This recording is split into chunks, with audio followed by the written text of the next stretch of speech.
Hi, I'm Angie, and it's time to do my roots again. So I thought, hey, why don't I come and yap with you guys while I touch this up? For those of you who don't know, I have been blonde since 2015. The year now is 2025, and for the majority of this time, I've been doing my roots myself. Pretty much since the beginning of my platinum blonde journey, I've been traumatized by hairstylists. I think I've only ever been fully satisfied one time when I got my roots done. Every other time, I left either in shock, in disappointment, or I was so angry because they broke off so much of my hair. Since we are celebrating 10 years of me being blonde, I thought maybe it would be a great chance to show you how it's done and also yap about Japan. Typically, I put a plastic bag over my shoulders to protect my shirt, but since I'm recording, I think it's gonna be too loud. So we're gonna skip that today. First order of business is to mix our bleach mixture, and I'll show you exactly what I use. Everything I get is from Sally Beauty. So if you're from North America, everything is very accessible to you, I hope. First things first, let me introduce my bleach. Here's the bleach I use right now. I change depending on how I feel or like if there's a good deal. Honestly speaking, all of the white powder bleaches from my experience, from my 10 years of experience doing hair myself, they're all the same. The white one, I don't like the blue tinted ones because you can't actually tell what your hair color is underneath. Any white powder bleach, I feel like performs the same. Maybe get the cheapest one or the second cheapest one. I don't know. Anyways, here's the one I use. It's the Clairol BW2 Plus, and it has up to 9 levels of lift. So it's supposed to be pretty gnarly. Second order of business, I have my applicator and a mixing bowl. I also pre-cut some tin foil. You'll see how I use them in a second. I have a little measuring cup that I use to measure out the developer. And the developer that I always use is this one from Sally Beauty, but please excuse this nasty ass bottle. I always get this one. I get the Salon Care one, and don't get confused, I get 20 volume. I'm just using the 10 volume bottle because it's like smaller because I got like a giant 20 volume one, but the Salon Care one from Sally Beauty, but the 20 volume, okay? That's the one you're gonna get. I use gloves when I feel like it. So these are just like, you know, gloves to eat fried chicken with. And last but not least, really important if you bleach your hair often, are like bonders. So this one's by Bond Bar. I also got it from Sally Beauty. I know it's like a dupe for Olaplex. I'm not a hairstylist. I don't know where to get Olaplex. You know, I don't have access to that. So I get this. I mean, I feel like it helps my hair to not break from the root when I bleach. So I think it does something. I get the bonding booster and the bonding recovery. And how you use it is you mix this with your bleach, and when you're showering, you use this with your shampoo. I'll show you guys all of this later. Let's get to mixing. Here is my little yap. I measure out 2 scoops of bleach. Here's one. Here's one more. Next, we're gonna measure about 2 ounces of this.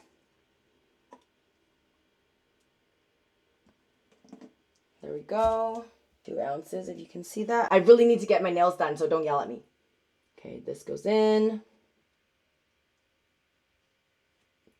I've never read the instructions on how much you're supposed to use, but I just do 3 squirts. 1, 2, 3. Okay, and then you mix. Depending on the consistency of the bleach, if I don't like it, I can add more developer or I add more bleach. But there's like a certain viscosity that I like, so let's try and achieve that. It's like the perfect mix between like not thick and not wet. Let me just mix that in. But this is how you want the bleach to look. Kind of like this. It's pretty thick. Pretty thick. Because from my experience, you don't want it to be runny where it moves by itself. So if you put it on the black part, right, you don't want it to start running into your blonde part. This kind of consistency for me is perfect. Let me brush my hair. We're gonna divide our hair into 4 sections. I haven't brushed my hair in like a week, so it's gonna be pretty rough. Let's see. And when you're blonde, you do not brush from the top all the way to the bottom, okay? You're gonna rip out so much of your hair when you do that. So to just smooth it, I like kind of brush until the middle, until I can feel that there are tangles, right? And then I stop, just to kind of smooth out the top. And then I'm gonna like lightly brush from the bottom like this, okay? This is how you brush your hair, guys, especially if you have very brittle blonde hair. You never brush from the top all the way down to the bottom. You're gonna rip out all of your hair. Actually, guys, this is not a tutorial. This is just me doing the process because I have to, and I wanna take you guys along for the journey because a lot of people are very curious about how I do my hair, and considering how it's been like already a decade, I think I've mastered it, at least for me. So I can show you how I do it, but please don't take it as advice on like how you should do it. I hope that disclaimer is clear. I'm not showing you how you should do your hair. I am showing you how I do my hair. Yeah? Capiche? Here is my hair all brushed out. The ends are really thin because, you know, I've been really bad with my hair care. I need to trim it a little bit, but who cares? It's just hair. I don't care if my ends are looking a little thin. It's summer. I put my hair up every single day anyway. The thing I love about summer in Japan is it's actually too hot to wear your hair down. So then I put a bunch of like hair care products in it and I just like put it up in a bun or in a ponytail. And it just like, you know, stays moisturized and it's getting its nutrients. I like that. I think that's nice. So very gently at the bottom, right? You don't want to comb through. You don't want to break your knots. You want to slowly de-knot from the bottom to the top. I mean, guys, look. My hair is not obviously in very good condition, as you can probably see and tell. But first of all, I don't really care. And I don't really do a lot to keep it like super healthy, which is not good. I should do that, but I don't because I am lazy. I am human and I am lazy. I just shampoo and condition like normal. I don't typically wear too many hair masks or like heat protectant and stuff. To be honest, I really don't. I should, but I don't. I blow dry every single time that I wash my hair. So yes, there's definitely heat on it. I'm just someone who is Asian, who has black hair and has been blonde for 10 years, okay? That is all of my credentials. That's it. Okay, looks like everything is nice and smooth, as you can see. What we're gonna do now is we're gonna section off our hair, and I use these clips to section all of my hair into 4 parts. So I go from here, I split it down to like just above my ear. And then I hold all this together.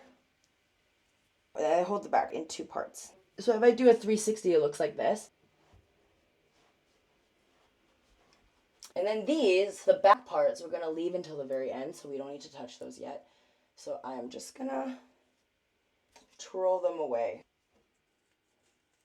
Bye. This one also, don't bother me.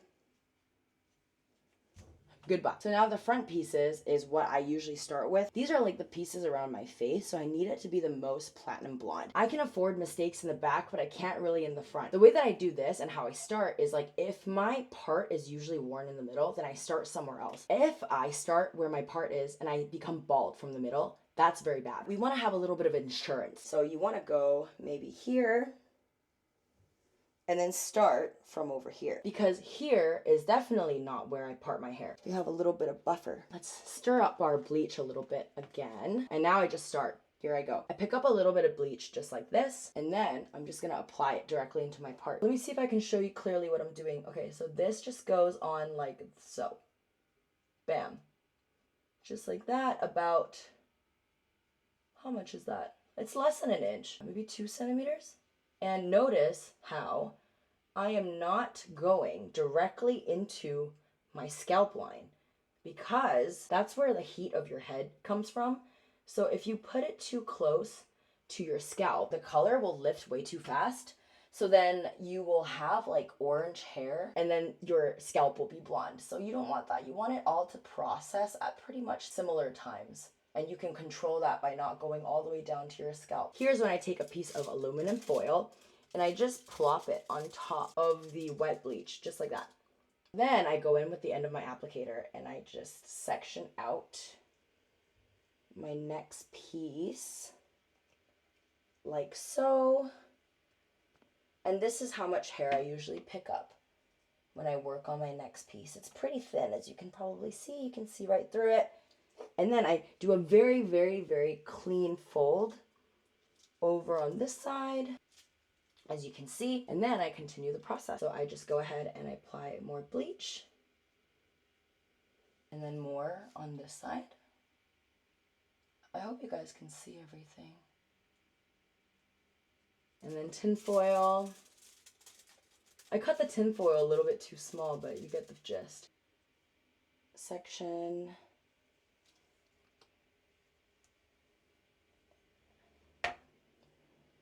Okay. Like fold over. Continuing on. Tin foil. Section. so on and so forth. Usually it takes me about 4 hours from beginning to end. So it actually is a pretty tedious process. What I like and why I do it myself is because I have complete control. I have a sense or how long the bleach needs to be on my hair for. And because of mistakes that I've experienced in the past with other hairdressers, I don't trust them now. I feel like I know my head the most. Did I just say head? I know my hair the most. I'm happy doing this every once in a while. Usually I just put on a movie or a show. The bad part is like I can't watch anime because I need to read the subtitles. So what I've done before, and I know it's very sacrilegious, so please don't hate me, I've watched anime in dub while I'm doing my hair, because then I can follow along. Everyone loves to hate dub voice actors, but sometimes they're actually quite good. For everyone who was waiting for me to talk about Japan, I'm gonna start now that I have my flow going. To start, I wanted to talk about why I decided to move to Japan in the first place. The very initial reason. Honestly, and this is such a red flag, I was just a weeb in high school. I don't know what else to say. I was a weeb. I studied Japanese for 4 years. I love anime. I cosplayed. One of my closest friends and I, we started cosplay club in high school. I was just that weeb. I think anyone who knew me in high school could attest to that. Oh, but the important thing is I feel like I was never a dirty weeb, not a disgusting smelly weeb. I was just like a girl who liked anime. I was very like open about it. I didn't find it that embarrassing, you know? So yeah, I got into anime in high school. I had pretty good grades in Japanese. I'm pretty sure I got into university with my Japanese grades. And in university, we were able to go on exchange. And our sister exchange school was actually Keio University, Waseda University, or I think Todai, Tokyo University. Those were the ones that we had like an advantage or like an easier application process for it because of the relationship between their schools and our school. I applied to go on exchange on my final year of university, which is typically not common, but they let me. I chose Keio University because I wanted to go somewhere like kind of fancy, and I heard really good things about the school. We were en route to move to Japan for like 6 to 9 months to go on exchange. Fast forward to the start of a Japanese school semester, which is April, and guess what year it was?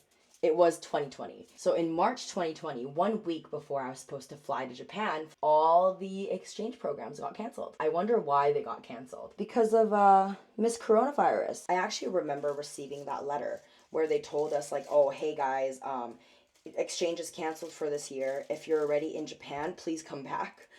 It was quite dramatic. And honestly, I was so happy and grateful. I was actually supposed to leave for Japan earlier, but I pushed my flight back because I wasn't ready. Thank God I pushed it back. Otherwise, I would have already been in Japan, like, you know, ready to suffer. Caught in the middle of coronavirus and not sure how I'll even get home. I think everything just played out perfectly. Like, the fact that I couldn't go at that time was just a sign that it wasn't my time yet. Anyways, I ended up graduating. Instead of going on exchange, I just chose to graduate instead. I just ended up being like a COVID graduate, you know, the ones that didn't have a commencement ceremony. Yeah, that was us. My exchange plans in 2020 got giga canceled, and the itch to go never really subsided. I remember during COVID, I would see these videos, especially on TikTok, about like Japan tourism or like, oh, what you need to see in Japan, like, oh, please visit this place or whatever. Just like your very, very typical tourist-centered videos, right? And I remember I would cry. I definitely felt disappointed that I couldn't go, something that I was looking forward to for a very long time. But again, obviously we have to count our blessings. I think at the end of the day, it was more convenient and safer if I didn't go anywhere, right? So I'm glad that things played out the way it did.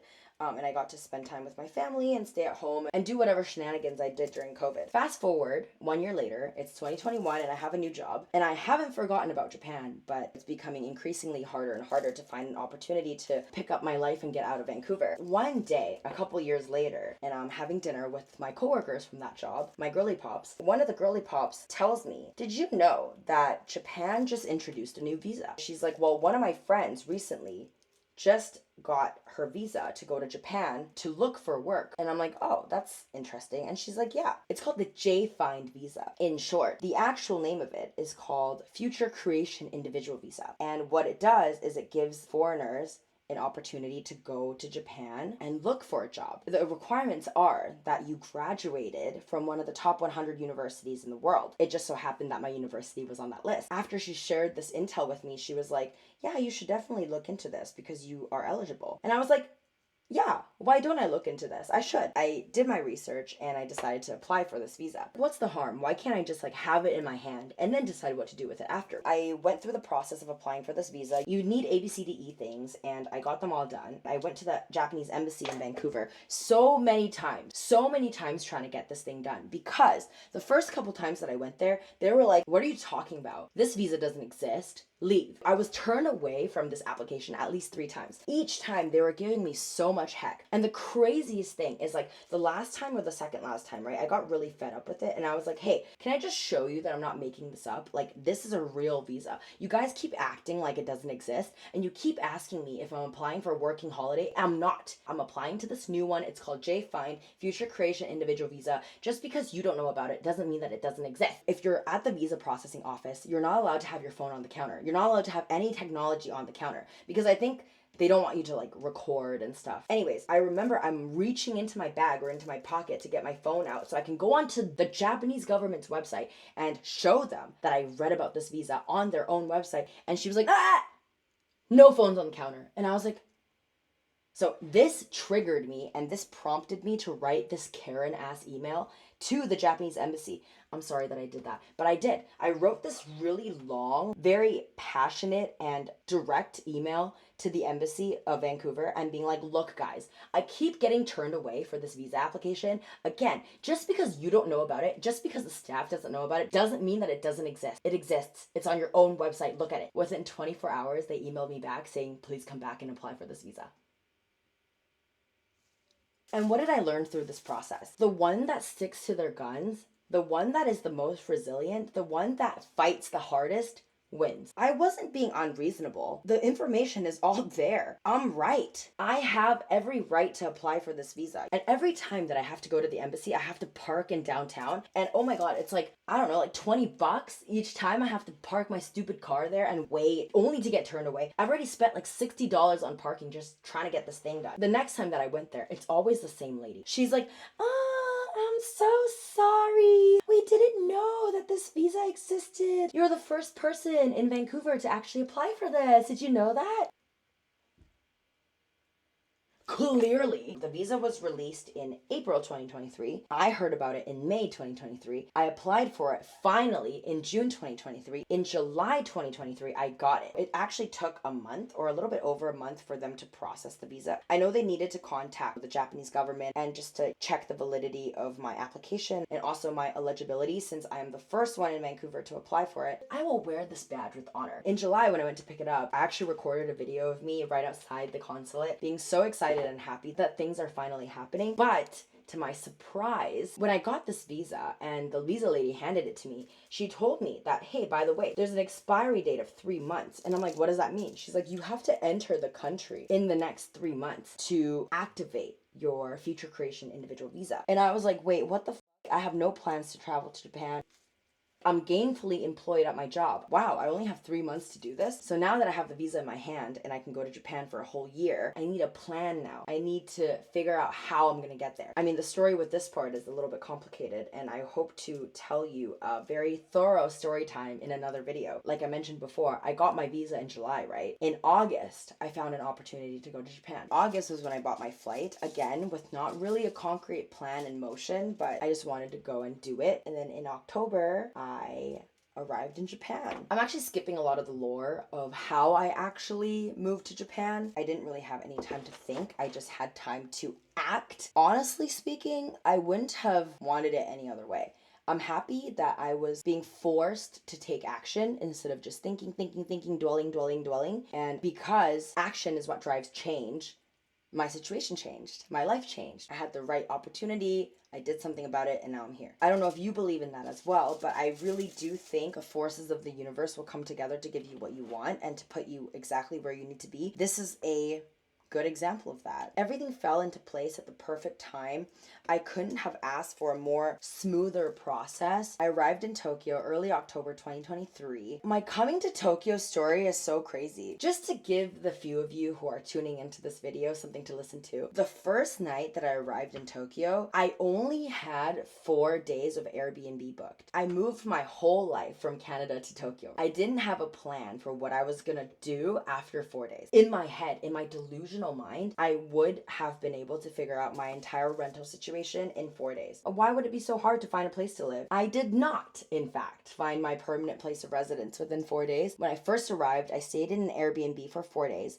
Then I moved into a hotel for 8 days. And then within those 8 days, I found like a short-term service apartment, which is you pay monthly and you renew your contract to stay in this place on a monthly basis. So you just pay month by month. Of course, it's a little bit expensive because it has all furniture, Wi-Fi, utilities, everything is covered in the price of rent. I thought that was really nice because I'm not about to figure out how to pay water bill 10 days into moving to Japan. No, thank you. If you're staying in Japan for months at a time, I recommend using a service apartment because it's really easy. You either pay with credit card online or, which was really crazy for me to actually witness, one of the employees would come to the door and pick up my rent in cash. I know. He would run up, knock, knock, knock, and then I would give him the cash. He would give me a receipt.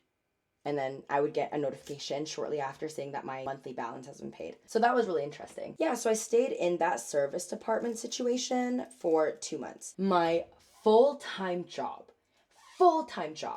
was to look for a place to live. I would call and email realtors left and right. It was literally my full-time job. I mean, the better half of 2 months. The majority of my free time was spent looking for a place to live. And I applied to countless residences, but a lot of the landlords would not rent to me because I'm kind of like a high-risk tenant. I don't have any roots in Japan. I don't have any family. I don't have serious friends here. I'm not making Japanese yen. Oh, the biggest thing actually was that I didn't have a job. I was still employed by my previous company. Like I was still on the employee roster. On paper, I don't have any income. So because of this, a lot of the places wouldn't rent to me, which to be fair, like, okay, fine, right? I understand. If I were a landlord, I wouldn't let somebody with no job rent my place either.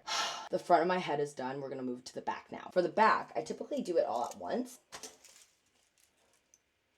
And then I fold all of this forward to make room. So if you can see, it looks like that. Can you see that? First order of business, I'm gonna comb my hair. And then I do it section by section, but in one large section across the back of my head.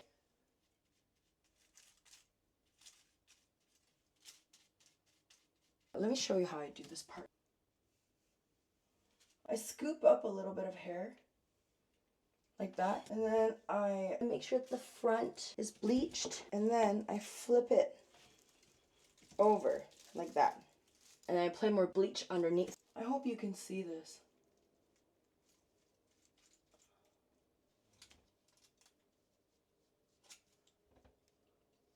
This is where it gets chaotic.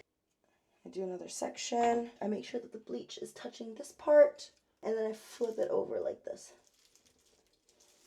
And then I do this.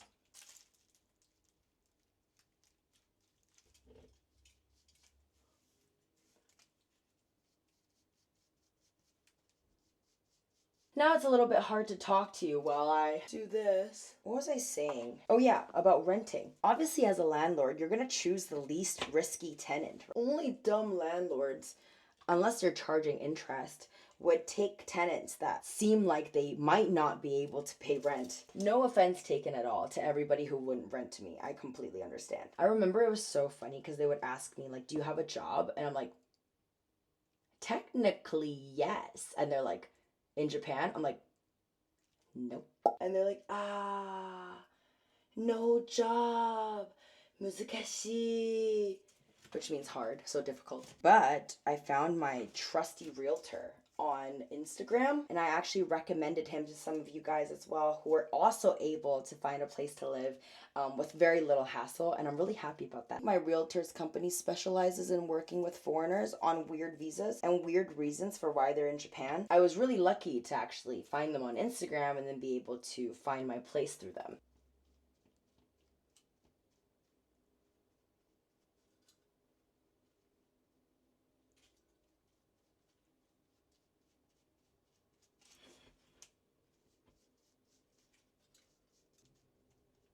Alright, so my first tub of bleach is done.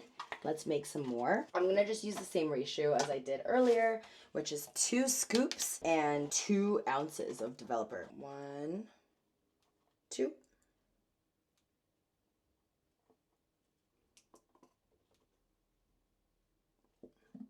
about 2 ounces. And then 3 squirts of this.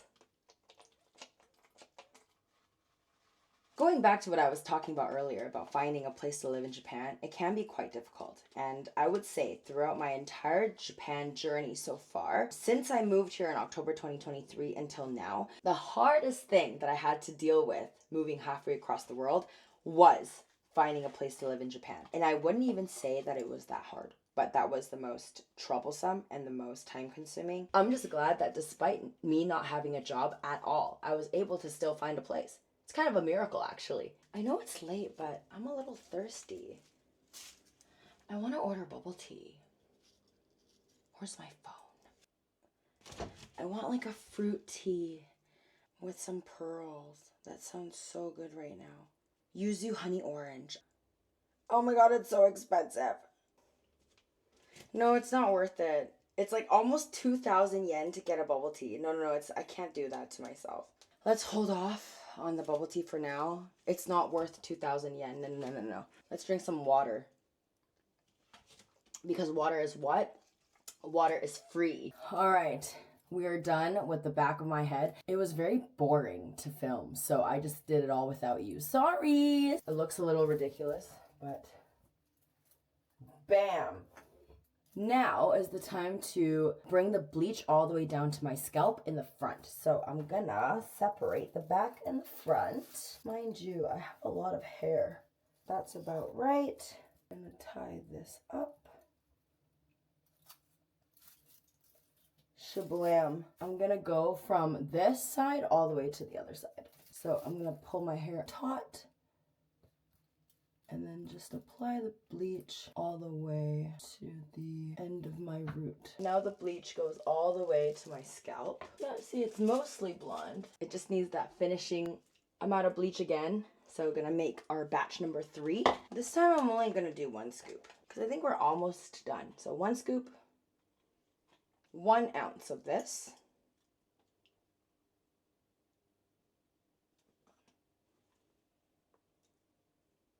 1.5 pumps of this.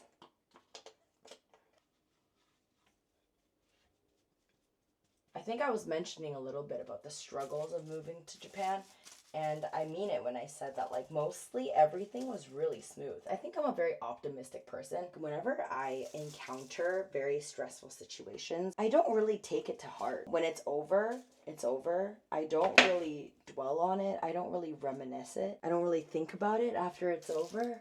Even if it may have like really hurt me or impacted me during the time, I carry on very easily. At the same time, I don't really remember or dwell on bad things that have happened to me. I feel like nothing bad has ever happened to me.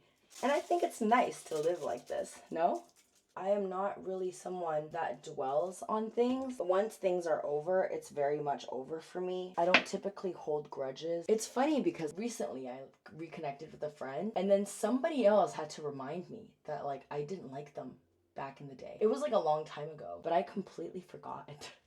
I actually forgot that I didn't like them. I'm not going to carry forward how I felt about them before to now. One of the most valuable things you can learn in this life to give you inner peace is to be able to let go. The past is not going to change. You only have the future to look forward to, and you have the present to be at peace. You cannot let yourself and your feelings be corrupted by your past. Anyways, continuing on about Japan. I didn't have a plan when I came here. I didn't know what I was gonna do. I didn't know about career options. Maybe I knew somewhere in my heart that everything was going to be good, and I just simply let go and trusted myself and the universe. My situation back in Canada was actually pretty good. I had a good job. At my age, I was making pretty decent money. I was involved in a lot of communities, and I had a lot of friends. I wasn't really forcing myself, like, oh, I have to leave, I have to go to Japan. Because I always think this whenever I make a decision.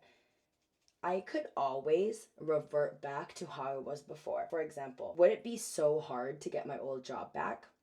I don't think so. Would it be so hard to restart in Vancouver and find a new job? I don't think that would be hard either. Again, maybe it's the delusion or my overconfidence, but I always felt like if Japan didn't work out, so what? I'll just go home. It wouldn't be a failure. I would have had the opportunity to live abroad. Maybe that's all I needed to get the itch scratched. Since we're on the topic of pushing ourselves out of our comfort zones, yeah, this is something that I wanted to talk about as well. It's like saying yes to stuff. I said yes to Japan and I didn't look back. I hope you also get the opportunity to do something like that. To just let. There's so many forces impacting your life. Not all of it is in your control. You could just take a moment to laugh and relax. And so what if I fail? So what if I move my whole life to Japan and it ended up being a flop? So what? I would have wasted some money, but I definitely wouldn't have wasted time. I would never feel like I wasted time. Because when you're old and gray, you're going to be really proud of the things that young you challenged and achieved, and the people that you met, and the inspiration that you drew from other living creatures. My thoughts are all over the place when it comes to this, but this thought of so what can be applied to everything.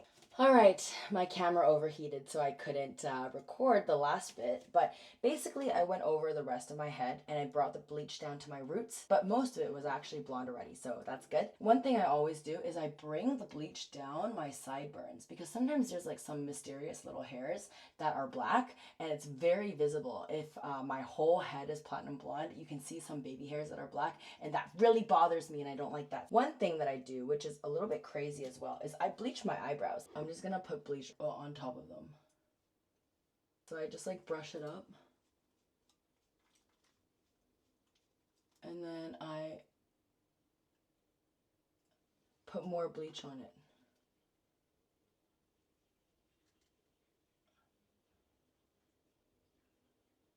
Like so. And this can irritate your skin a little bit. So if you have sensitive face skin, I don't recommend doing this. Actually, I don't recommend doing any of this. This is not a tutorial. Again, disclaimer, this is not a tutorial. This is me yapping with you and showing you how I do my roots.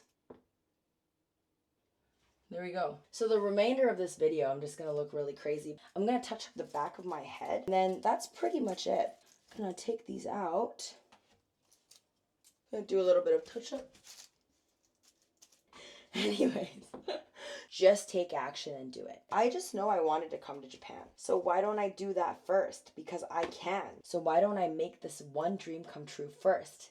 And then I'll figure out the rest. Oftentimes we also spend so much time waiting for the right moment. Oh, if I have this, then I can do that. No. You can do that right now. I don't always practice what I preach, but I think I am a person of action. If I want to do something and I am fueled by inspiration, then I will go and do it. This whole thing of me filming videos for YouTube, I've wanted to do it for literally all of my life. If you know me from elementary school, I'm pretty sure I've talked about this. As a kid, I've wanted to make videos since I was a kid. Did I actually ever do it until now? No. I think I was so frazzled and so distracted by what kind of videos am I gonna make, so that I didn't make anything. Hopefully, through seeing how much my life has changed since I took a leap of faith and I decided to move abroad, you can also apply that to your own life and maybe challenge yourself in ways that past you wouldn't have done, that future you would be really proud of. I just realized that the rest of my video, I'm gonna look like this. Speaking of past and future yous, I always think about future me. I always consult future me. I ask myself, okay, would future Angie be proud? Would future Angie be happy that I went? Would future Angie be okay with us staying home today?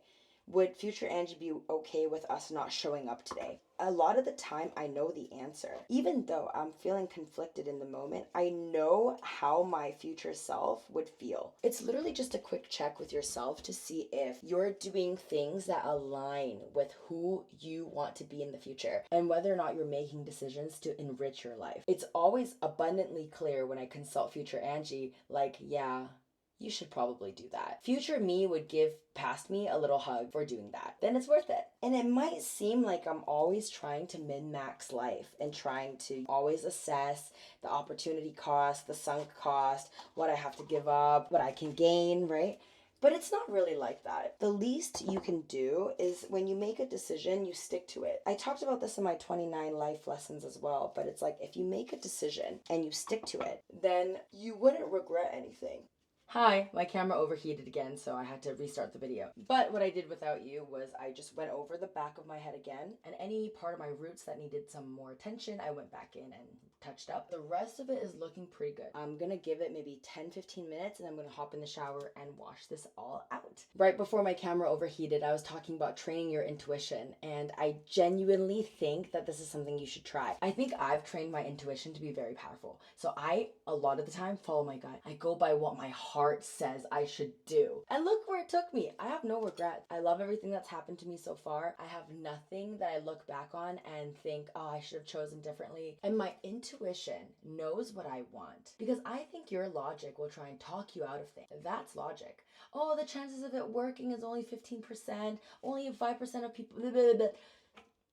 That's logic. But your intuition doesn't know that. It goes by what you want and how you feel and whether or not something feels right for you to pursue. Yeah, I just wanted to finish up my thought before I wrap up this video, because your intuition is very powerful and I think it can be trained, and I think you can rely on it as a good friend for the rest of your life. I think that's everything that I can yap about today. Thank you for lending me your ear. I know I went a little bit crazy and this conversation went all over the place. So I hope you were doing something productive while you were listening to me. I'm gonna go shower, wash this out of my hair, and I will show you the final result tomorrow. New hair reveal in 3, 2, 1.